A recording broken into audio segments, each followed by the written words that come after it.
Dalam perjalanan hidup kita, setidaknya ada banyak ketidakberuntungan atau musibah yang menimpa, serta mengabaikan segala pertahanan diri kita, baik putus cinta yang teramat sangat, pengangguran yang tak kunjung mendapatkan pekerjaan, pekerja yang gajinya selalu mengundang lapar di akhir bulan, bahkan kehilangan orang-orang yang menjadi support sistem kita. Hari-hari seperti itu adalah waktu di mana hidup menjungkir balikan kita dengan paksa, yang mana membuat kita tak tahu kenapa drama televisi dapat menjadi nyata dan teramat dekat.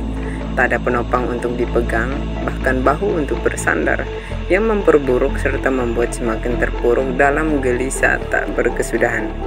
Segala ketidakadilan dan ketidakberuntungan datang di saat yang bersamaan, saling menggenggam untuk menenggelamkan dalam keputusasaan. Namun, bisikan tetangga dengan pelan masuk dan menusuk jauh ke dalam gendang telinga, membisikkan mantra ajaib yang diterima hampir seluruh semesta, yaitu ikhlas. Ikhlas terkadang diartikan menerima segala keadaan dengan lapang dada.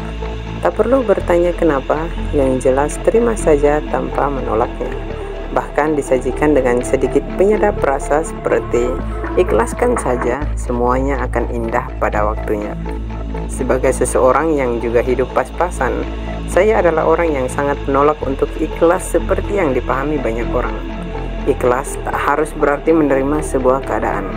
Ikhlas semacam itu seperti memasang beton di kaki kita dan membuat kita diam di tempat.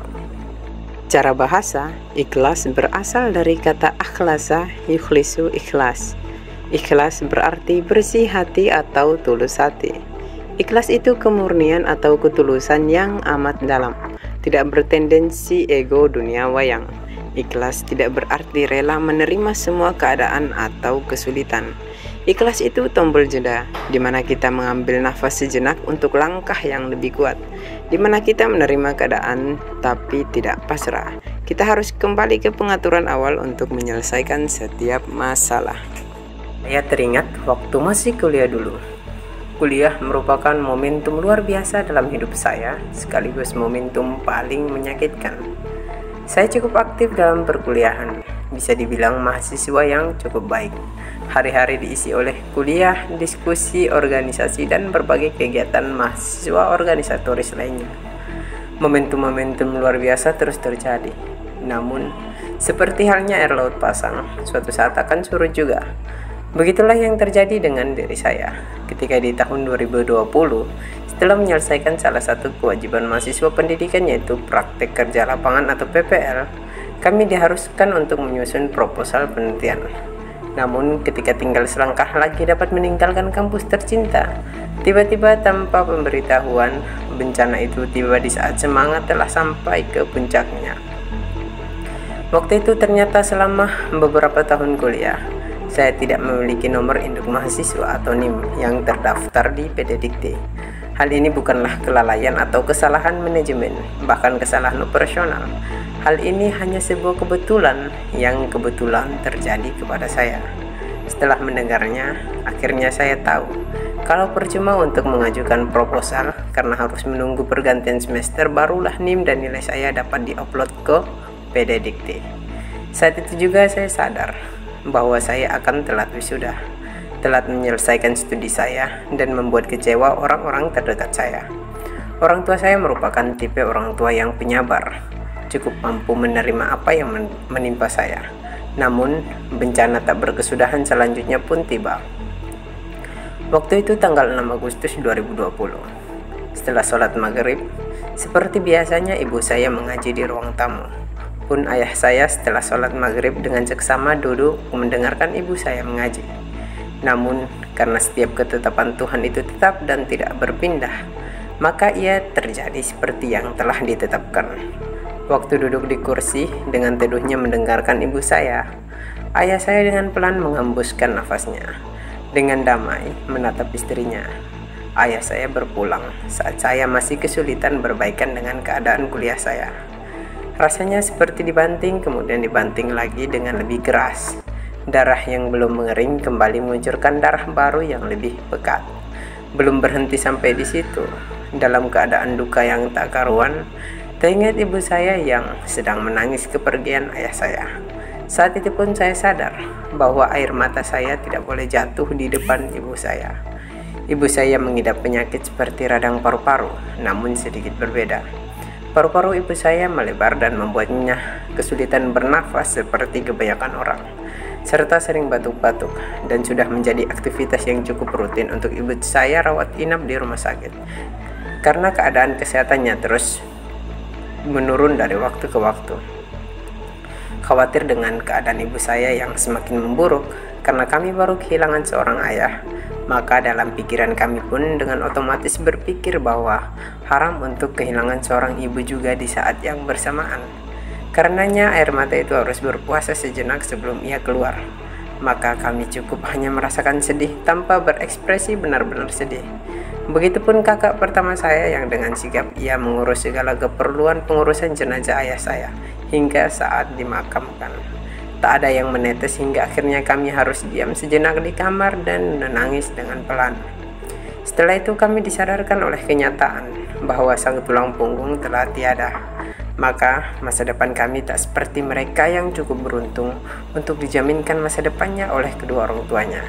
Ketika pendidikan, keluarga, serta ekonomi saya menemui persimpangan di saat yang bersamaan, akhirnya hanya menumpukan depresi yang dengan bingung tak tahu harus diarahkan kemana.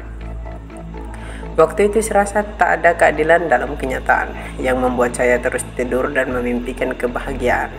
Tidur dan terus tidur tiap harinya tanpa banyak kegiatan yang berarti. Sebab kenyataan serasa mimpi dan mimpi serasa kenyataan. Realita dan ilusi seakan bertukar tempat. Itu adalah depresi yang teramat dalam yang hanya dapat diluapkan dengan menikmati mimpi dibandingkan kenyataan. Dan banyak yang menyangka bahwa saya orang yang malas sebab banyak tidurnya. Kemudian akhirnya 2 tahun terlewati tanpa ada hal yang berarti. Saat itu teman-teman sangkatan dan sekelas dulu dan juga sang kekasih telah menyelesaikan tanggung jawab di dunia akademik dan mengikuti prosesi wisuda. Seperti masuk ke dalam api, saya harus hadir dalam prosesi tersebut. Karena ada dia yang memintanya. Akhirnya setelah melihat dari dekat mereka yang dulu berjuang bersama telah selesai di bangku perkuliahan, tiba-tiba timbul kesedihan yang teramat sangat. Ingin menangis tapi harga diri menolak untuk menunjukkan sedih itu ke publik. Saat itu juga perasaan-perasaan lain pun ikut menghampiri dan seperti sedang ngopi dalam diri dan berdiskusi berbagai materi tentang bahagia, amarah, kesedihan, keputusasaan, dendam, kebencian, ketidakterimaan, serta berbagai anggota rasa lain yang terus berdiskusi dalam diri yang membuat saya kesulitan mengenali rasa apa ini. Kemudian ada satu perasaan yang begitu dominan, yang dengan mantap maju ke depan dan dengan teriakan yang menggema dalam telinga tentang banyak hal. Ia adalah amarah. Amarah yang membakar tapi tak menghanguskan. Itu adalah semangat untuk tak menyerah. Saya menerima semua keadaannya. Saya ikhlas dalam ketabahan, namun tidak dalam perjuangan. Setiap kondisi jatuh yang terburuk juga merupakan kondisi naik yang terbaik. Karena kita perlu meluncur turun untuk melesat lebih tinggi, lebih jauh dan lebih cepat. Amarah itu adalah amarah terhadap diri sendiri. Bukankah sedari dulu saya yakin bahwa saya ditakdirkan untuk menjadi orang yang cukup baik dalam kehidupan?